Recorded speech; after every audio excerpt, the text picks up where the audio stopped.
Hey guys, Andrew Rooster here, aka Mr. Boost, according to my Twitter handle. I want to thank all of you guys who participated in my AMA, reaching out to me. I think it's important to know your RAMs. We're a great tool for you. Hard for us to help you when we don't always know what's going on, what's wrong, and how we can help you. So please reach out to us at all times. So all of you who did reach out and wanted to learn something about me, excited to answer your questions. We're going to do it right here. So if you have any additional questions, we can do this again. That is at Mr_Boost_ written below. You can hit me up on Twitter and we'll go from there. So first question actually is from Sana with Bright Star Device Protection. So Sana at ESEC Sana asks, I want to get to know your RAM, which is not grammatically correct, but we'll ignore that. What is the funniest broken phone story you've ever heard? So broken phone story, the funniest one I've ever heard. Honestly, like it's probably something I did. And I haven't really broken my own phone. I did actually drop it 6-8 months ago when I was with Rich Fry looking for real estate in Cincinnati. But I have a cousin who you guys know who works for this company, Brian Herbert. And I would always get dummy phones of the phones that I got as my new phone. And one time I went over to him. I was like, hey, man, check out my new device. And I had the dummy phone. He didn't know that. And I kind of reached out for him, and I dropped it, but made it look like it was him who dropped it. And I was, oh my God, freaking out. And Brian, if anyone knows him, he's on pins and needles all the time. He's panicking. He can't believe it. He steps back like, I couldn't have done anything, So it's always good to make him panic a little bit. In terms of, I dropped my phone actually when I did that. So in terms of otherwise, from that, I'd say the next best broken phone story that I've ever had is I actually had insurance on one of my own devices, and I bought it as an unlocked phone from a local electronics store, and I bought a device protection warranty with it, and it was like a 1-year warranty, and like the newest model that came out, and they said, if we can't fix it, then we'll let you get a new one. So I was in the parking lot. Phone was perfectly intact, no issues with it. I set it on the ground, ran over it like slightly with my tire, just enough to shatter the screen completely, and then I walked inside and walked out with a new phone. So I'm not going to tell you what establishment this was because I don't want to get arrested, but that is something that I did before. I'm a little ashamed of it now looking back, but that was probably 8 years ago, so I've grown up a little bit since then. Okay, so my next question is from Miss Kim Schreiner at SPG Kim Schreiner. For those of you who don't know, Kim is a former account executive of mine in the Toledo market when I managed Western Ohio. And Kim's question is, how much do you miss the Toledo market?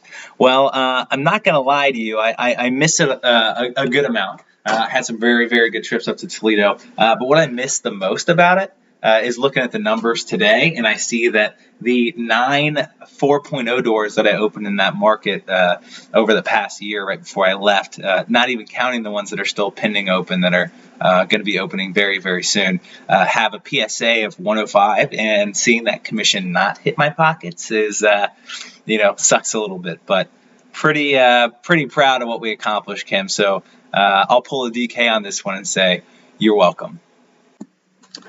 So the next question that I have is from one of our DDPs, Mr. Ryan Van Auken, who is with VIP Wireless. And by the way, his username is at Ryan VIP Wireless. Super original, Ryan. Way to go. So Ryan says, what motivates you / inspires you on a daily basis? So I was thinking about that. And actually, I just bought this brand new mirror right here, because the other one that I had was not quite as large. I couldn't see enough of myself in the mirror, and I definitely wanted to see myself a little bit more, right? And anyway, when I look in the mirror every day, I say, hey, what motivates me? And in all seriousness, guys, what motivates me the most is actually making an impact on people. I love doing trainings. I love walking away and people saying, hey, I learned something today. Because I know that every time I go on a ride-along, every city I visit, I learn something. I learned something from you guys, so hopefully you learn something from me. And then when I see that hard work pay off, and I see a dealer get better, and I see a PSA go up, then I know that I made an impact, right? So that's honestly what motivates me. And, sometimes at first when that's the way you think, it can be frustrating when you're digging your heels in, trying to find a way to get out of that, slump that you're in with certain dealers or certain doors. But when you finally crest and you see your hard work pay off, man, that's what motivates me. So it makes me want to just go to the next one and keep that grind up. That's what I love. So I have another one of my account executives that decided they wanted to send me a question. So from at Kent SPG 419, another person from Toledo, Rachel Kent, she says to me, "What is your favorite holiday, and did you write a song about it?" Okay, so there's a little bit of a story behind this, Rachel. So Rachel knows that in addition to my Boost rap songs, I also have out about 5 Christmas rap albums that are anywhere between 8 and 12 songs apiece that involve me singing as well as rapping and playing instruments and the whole nine, dating back, man, I don't know, I probably started that 10 years ago, and every couple years I do one, right? And I let her listen to these one day. They are out on the internet. Good luck if you can find them. They're not easily searchable. I've checked into that. So, but that's not the answer, Rachel, because my favorite holiday is Thanksgiving because there's football, there's turkey, and honestly, I see most of my family at Thanksgiving more than I do at Christmas. So, yes, Christmas is a little too hectic. Thanksgiving is the right amount of awesome for me. So that is my favorite holiday, and no, I do not have a song about it, Rachel. So account executive Nikki Kuiper out of the Milwaukee market, at Blue Eyes 0509. I didn't know you had blue eyes. I apologize. I did not notice. I'm weird about that. I didn't even know my own eye color, if you ask me. But Nikki says, "What does Andrew do for fun on a Friday night?" So I actually do have a Friday night ritual, believe it or not. For those of you who don't know much about me, I'm a very avid soccer player. So on Friday nights, I play soccer at a facility that's not too far from my house.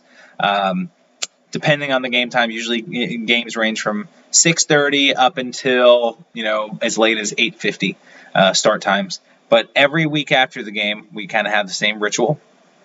I go home and I let my dogs out. I have a couple beautiful dogs, which you can see pictured right here. Then I go to the same Mexican restaurant every single week with a couple of the folks from my team. I come home first to play with the dogs and shower because I feel like I got to at least smell somewhat fresh after running around and sweating my butt off for a little while. So go up, eat Mexican food every single week. Don't always eat, but I like to hang out. We have a lot of fun. And then there's a bar around the corner from there that's a sand volleyball bar that we always go to. Don't usually play sand volleyball while we're there, but usually there's a pretty good crowd with some live music. So we kind of hang out and till the wee hours of the night. I don't know, 1 o'clock, 2 o'clock in the morning, and then I come home and crash. So it's not the most exciting and thrilling Friday night, but that is actually what I do every single Friday. So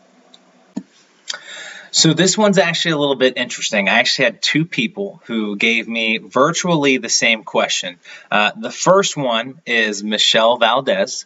Michelle is an account executive from the Milwaukee market, and her Twitter handle is at MichelleNWI. I think that might be a typo. It might meant to say NWA. I'm assuming you're also a rapper, which is awesome. Word up. Excited. Maybe we should do like a collab on some kind of album or something. And then the other person is Rich Fry, who his Twitter handle is at Cubs1fan, because he is the one and only Chicago Cubs fan, probably, at all, because no one cares about baseball.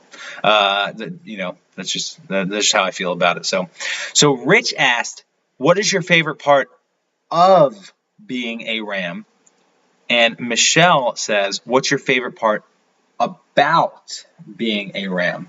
Honestly, I tried to dive in to see which was more grammatically correct, and I couldn't come to like a foolhardy conclusion. But because I know Rich very well, I have to assume that he is wrong. So Michelle, you take the cake on that one. But my favorite part about being a Ram, in all honesty, is getting to travel and meet new people every week, see new cities. I've been places I've never been before, other than for this job. Actually, I just got back today from Washington, D.C. I was out there for an event with Allied Communications, and I saw the White House. I didn't even know I was going to see it. I was dropping somebody off at their hotel, the operations manager for Allied, Dave, and I turn around the corner and the White House is there. And I was like, whoa, this is really cool. Never seen it before. Never been somewhere I've been. And just, things like that. I've just got to see so much and meet so many awesome people and learn so much about different cities and different people. And man, I got to tell you, it's a blessing to have this role and be able to work with so many different people. And our field team is amazing. I have made new friends. Probably some enemies too along the way. Who knows? Hopefully not. Hopefully everyone enjoys my company a little bit. But yeah, that's the best part, man. The travel and the people. I love Boost Nation, so this is truly a blessing. So this is a good one too. So this is from @JMilianico. I'm assuming this is J Milianico. He says, @Mr. Boost. My question is, who was your mentor at Boost? I imagine they are a pretty special individual. Yeah, I would have to agree. Martin Flace is a very, very special individual.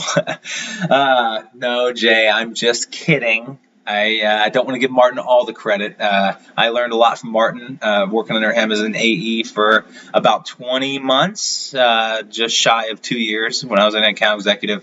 I worked for you, Jay, for a little over 14 months. So I worked with Martin a little bit longer, but I learned a lot from each of you. So I think the only way to solve this is to flip a coin. All right, so I did want to show this is a standard coin. We have heads and we have tails. So Jay, you are going to be tails because tails never fails, something like that. So I'm counting on this for you, buddy. So here we go. And the winner is...